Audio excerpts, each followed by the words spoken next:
Welcome to this edition of the 700 Club. Rampant violence in the streets of America.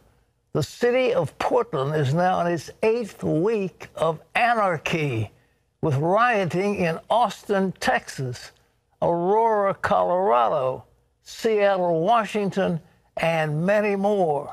Well, what's happened to law and order in America? George Thomas brings us this. Early this morning, hundreds of demonstrators continued to stage protests outside the federal courthouse in Portland, Oregon. Police deploying tear gas and flashbangs to keep protesters off federal property as violent confrontations between activists and law enforcement entered its 8th week. In one park not too far from the protest, they discovered a bag full of loaded rifle magazines and Molotov cocktails. Have us actually get somewhere with all these protests. You know, people are trying to go for systemic change. Early Sunday, thousands took to the streets of Portland and more than half a dozen other cities across the country. Protests often turning from peaceful to chaotic, even fatal. On Saturday, a driver arrested after he allegedly shot and killed a man after driving through a protest in Austin, Texas. Video captured at the scene shows dozens of people running for cover as multiple gunshots ring out. Initial reports indicate the victim may have been carrying a rifle and approached suspect vehicle. Suspect was in the vehicle and shot at the victim. What was that? In Aurora, Colorado, one person is shot and another injured as a person plows his Jeep into a crowd demonstrating against police brutality. In Seattle, hours after protesters set fire to a youth detention center, police and demonstrators clash on the streets, authorities there declaring a riot. In Oakland, California, the Alameda County Superior Courthouse set on fire Saturday evening by protesters. And in Richmond, Virginia, police using chemical agents after a crowd attacks officers with rocks, batteries, and other objects. All this coming as the White House threatens to send more federal agents to cities across the country, gripped by weeks of violent protests. George Thomas, CBN News. Well, should we be shocked at the destruction of our cities? Well, maybe not, because this chaos has been decades in the making. So who's really behind it? Dale Hurd has this story. America has had riots before, but never have they seemed to have the approval of a major political party. Portland's Democratic Mayor Ted Wheeler even thanked protesters who have been destroying his town before he was hit with tear gas. What makes this a potentially dangerous revolutionary moment in U.S. history is that many of America's elites either tolerate or support the rioting and the burning of U.S. cities. There are always people who are willing to burn and to loot and to tear things apart. Now those people are getting support from the news media, from the academy, and to a large degree from the Democrat Party. How did we reach this point? Writer and commentator Andrew Klavan says decades of cultural rot and leftist indoctrination. We have 50 years, maybe close to 60 years, pouring this disinformation, this American disinformation, into the minds of our populace and our young. I don't see what the surprise is when out and they say, oh, America is a terrible country, it's a racist country. America was founded on racism. That's what the New York Times is putting out. The way these operations work is there will be a mass of people who have a grievance, and they will be weaponized by a small cadre, or not so small cadre of organizers. Diana West, author of The Red Thread, says this is how revolutions start. And this revolution didn't start this year. This is another cycle of a long march through the institution, long efforts to overthrow the Western world, overthrow the American Constitution. Elizabeth Rogliani had to flee Venezuela with her family when Hugo Chavez and Nicolas Maduro used racial politics to turn South America's wealthiest nation into a poor socialist dictatorship. She has a warning for Americans. I have already lived through this thing when I was living in Venezuela. Statues came down. Chavez didn't want that history displayed. And then he changed the street names. Then came the curriculum. Then Some movies couldn't be shown on certain TV channels. You need to guard your country and your society, or it will be destroyed. President Trump is threatening to yank funding for schools and colleges he says are about radical left indoctrination, not education. The violence has now spread to churches, and Americans are getting a fresh education on the concept that ideas have consequences. Dale Hurd, CBN News.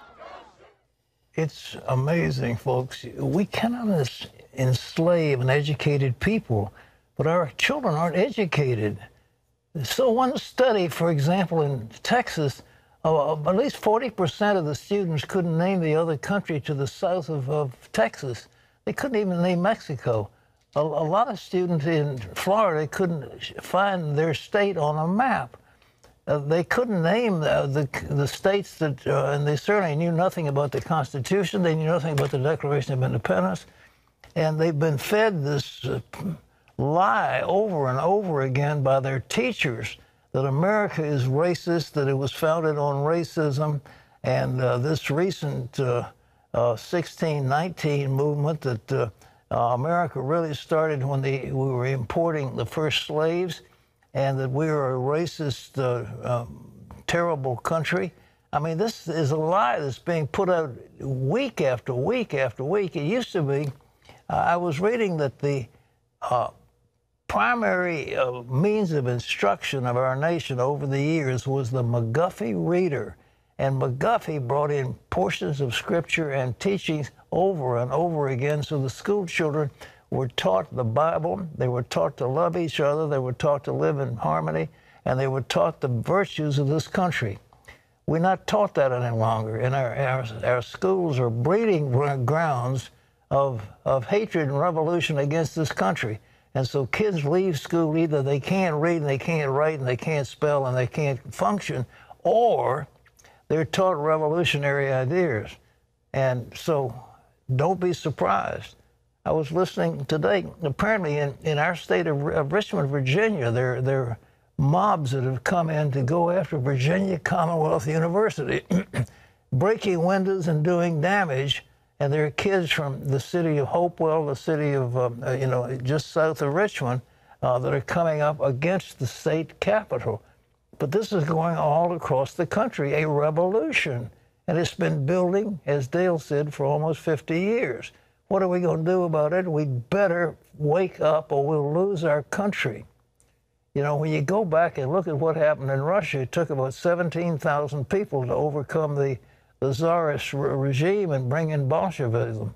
Well, what did the Nazis do? They demonized the Jews. They had Kristallnacht, where they tore up Jewish houses and places of business. And then the next thing you know, the Jews were evil, and then away you've got Hitler, and you've got the awful regime that took the lives of 50 million people. We cannot have it. This is the greatest country on the face of the earth. It has been given to us by our ancestors, and they fought, bled, and died to give us freedom. And now it's being taken away from us by a group of radicals and by a group of educators who do not believe in America. So what are we going to do about it? We've got to educate our people, and we've got to teach them the Bible, and we've got to ask God to give us revival.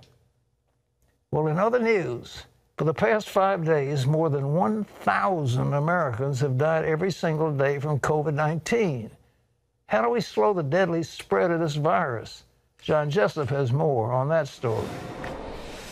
Thanks, Pat. California and Florida are the new epicenters right here in the United States, as more than 146,000 Americans now have died from the coronavirus. CBN News White House correspondent Ben Kennedy spoke with the U.S. Surgeon General Jerome Adams to see how we can turn the tide.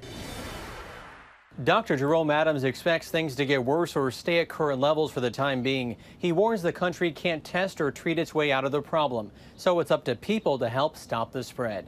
Studies out there now that show us that we can effectively slow the spread of coronavirus. This second wave has seen cases worldwide reach 16 million.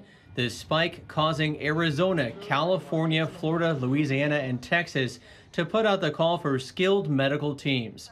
This as testing problems persist, with wait times for results reaching up to 19 days. a problem Dr. Adams told me they need to fix. Right now, lawmakers are working on the next round of relief. What would you like to see in the bill?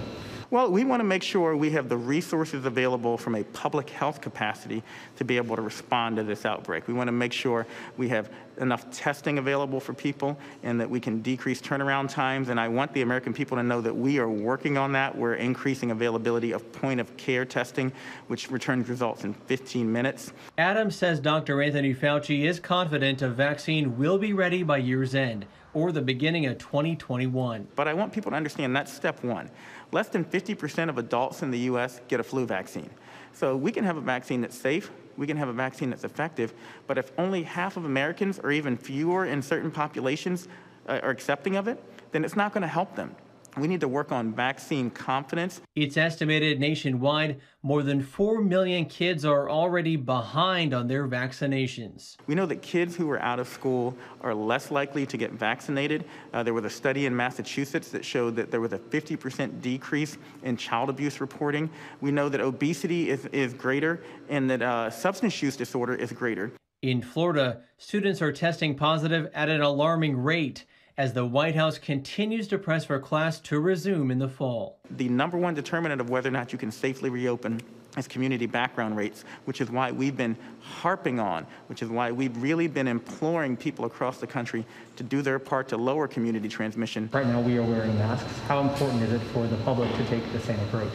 It is incredibly important that the public realizes the importance of wearing face coverings. This has become politicized, and I think people need to understand that all politics aside, all of us benefit when we wear face coverings. Do you think the virus can be eradicated?